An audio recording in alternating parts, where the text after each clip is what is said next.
थे कि रात होने के बाद वहाँ अजीब अजीब घटनाएं होती हैं। कई लोगों ने वहाँ सफ़ेद साया देखने का दावा किया था, लेकिन किसी को भी पूरी सच्चाई नहीं पता थी। एक रात लड़के ने फैसला किया कि वह खुद उस खंडहर स्कूल में जाएगा।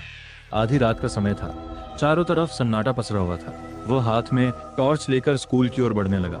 जैसे जैसे वह स्कूल के करीब पहुंच रहा था, उसे अजीब सा डर महसूस होने लगा। स्कूल के मुख्य दरवाजे पर पहुंचते ही उसे लगा जैसे कोई उसे देख रहा हो।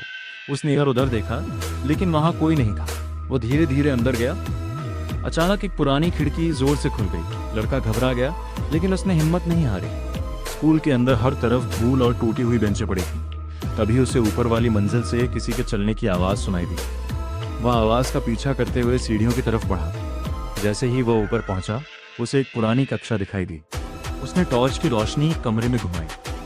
अचानक उसे लगा कि कोई खिड़की के पास खड़ा है, लेकिन जब उसने ध्यान से देखा तो वहां कोई नहीं था।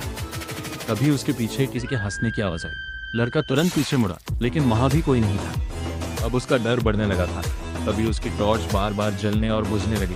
अंधेरे में उसे दो लाल आंखें चमकती हुई दिखाई दी। वो डरकर पीछे हट गया। अचानक एक सफेद साया उसके सामने आ गया। लड़का पूरी ताकत से भागने लगा।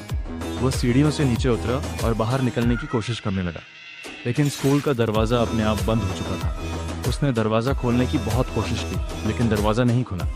तभी पूरे स्कूल में अजीब आवाज़ें गूंजने लगी। कभी किसी के रोने की आवाज़, कभी किसी के हंसने की आवाज़। लड़का घबरा गया। अचानक उसने देखा कि स्कूल की दीवारों पर हाथों के निशान दिखाई देने लगे। वह भागते भागते एक पुराने कमरे में पहुंच गया। कमरे के बीचों बीच एक टूटा हुआ आईना रखा था।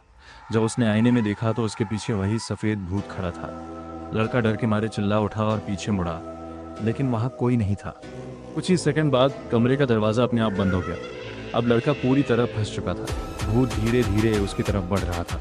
उसकी आंखें लाल थीं और उसका चेहरा बेहद डरावना था।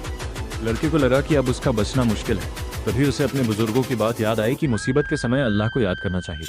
उसने आंखें बंद की और जोर से कहा, अल्लाह अकबर, या अल्लाह मेरी मदद फरमा। जैसे ही उसने अल्लाह का नाम लिया, पूरा कमरा कांपने लगा। भूत जोर जोर से चीखने लगा। उसकी ताकत कमजोर होने लगी। कुछ ही पलों में वह धुएं में बदल गया और गायब हो गया। अचानक कमरे का दरवाज़ा खुल गया। स्कूल की सारी डरावनी आवाज़ें बंद हो गई। लड़के ने राहत की सांस ली और तेज़ी से स्कूल से बाहर निकल गया। जब वह गांव पहुंचा तो उसने पूरी घटना लोगों को बताई। उस दिन के बाद किसी ने भी उस खंडहर स्कूल में भूत टॉर्च की रोशनी कमरे में घुमाई। अचानक उसे लगा कि कोई खिड़की के पास खड़ा है, लेकिन जब उसने ध्यान से देखा तो वहाँ कोई नहीं था। तभी उसके पीछे किसी के हंसने की आवाज़ आई। लड़का तुरंत पीछे मुड़ा, लेकिन वहाँ भी कोई नहीं था और उसका डर बढ़ने लगा था। तभी उसकी टॉर्च बार बार जलने और बुझने लगी। अंधेरे में उसे दो लाल आंखें चमकती हुई दिखाई दी। वह डरकर पीछे हट गया। अचानक एक सफेद साया उसके सामने आ गया। लड़का पूरी ताकत से भागने लगा। वह सीढ़ियों से नीचे उतरा और बाहर निकलने की कोशिश करने लगा, लेकिन स्कूल का दरवाज़ा अपने आप बंद हो चुका था। उसने दरवाज़ा खोलने की बहुत कोशिश की, लेकिन दरवाज़ा नहीं खुला। तभी पूरे स्कूल में अजीब आवाज़ें गूंजने लगी। कभी किसी के रोने की आवाज़, कभी किसी के हंसने की आवाज़। लड़का घबरा गया। अचानक उसने देखा कि स्कूल की दीवारों पर हाथों के निशान दिखाई देने लगे हैं। वह भागते भागते एक पुराने कमरे में पहुंच गया। कमरे के बीचों बीच एक टूटा हुआ आईना रखा था। जब उसने आईने में देखा तो उसके पीछे वही सफ़ेद भूत खड़ा था। लड़का डर के मारे चिल्ला उठा और पीछे मुड़ा, लेकिन वहाँ कोई नहीं था। दोस्तों, अगर ये भूत शॉर्ट मूवी आपको पसंद आई है तो सब्सक्राइब करें, वीडियो को लाइक करें और बेस्ट पार्ट कमेंट्स में बताएं कौन सा पार्ट अच्छा था।